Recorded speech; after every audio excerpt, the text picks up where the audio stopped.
All right, so we're going to talk about interpreting the behavior of accumulation functions.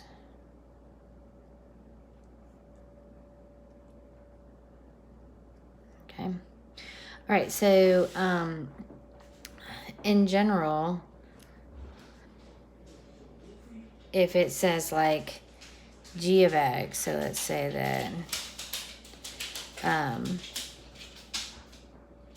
g of x equals the integral from 0 to x of f of t dt. All right. And we want to know what is the appropriate calculus-based justification for the fact that g is decreasing. So how do we know g is decreasing or increasing? Okay. Now they're going to give you a graph of, they're going to give you a graph of f also. Okay.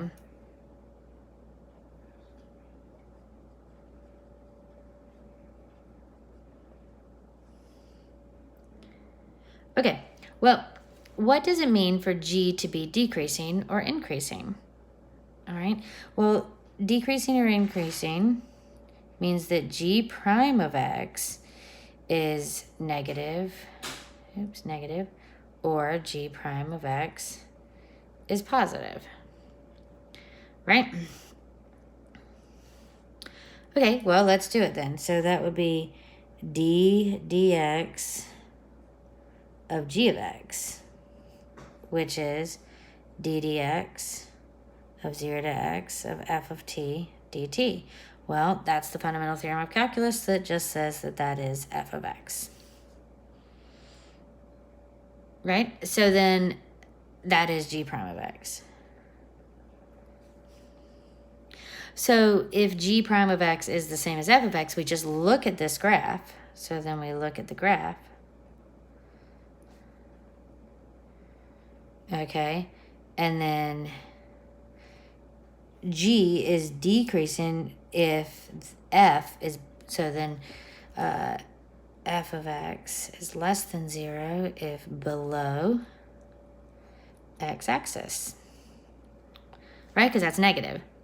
And f of x is greater than 0 if above x-axis. So in other words, g is decreasing.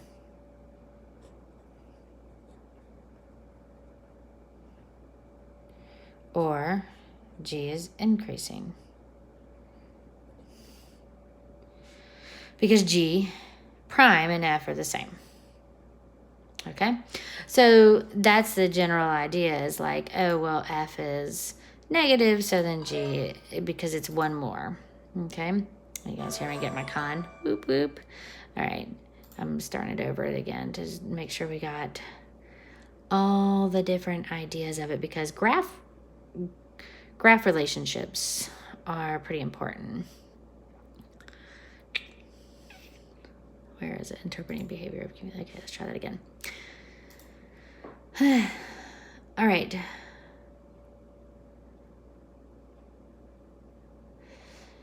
Okay, so what if it has, so this would be example 1, 2. So same stuff here, like this is true and graph of g is, f is given. And I'm not going to tell you what the graph is, but in the Khan Academies, they are given. All right, and I want to know how do we know g has a relative extrema at x equals c? Okay, well, what does relative extrema mean?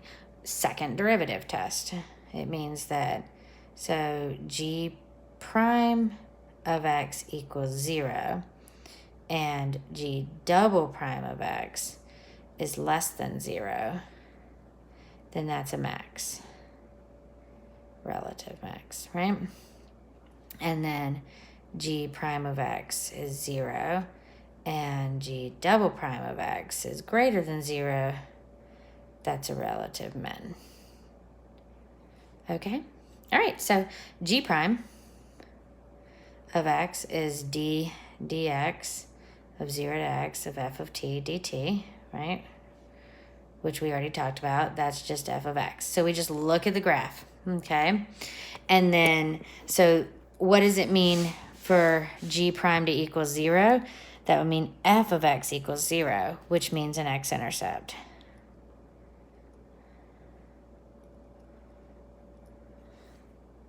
Okay?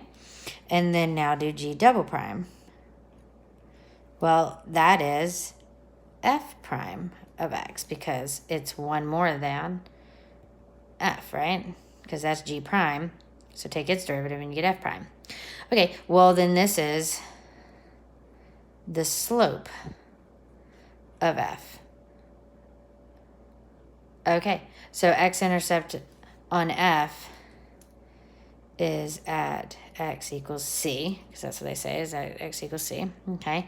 And then at c, at x equals c, if f is increasing, then f prime of x is positive. F is decreasing, then f prime of x is negative. Okay, that's it.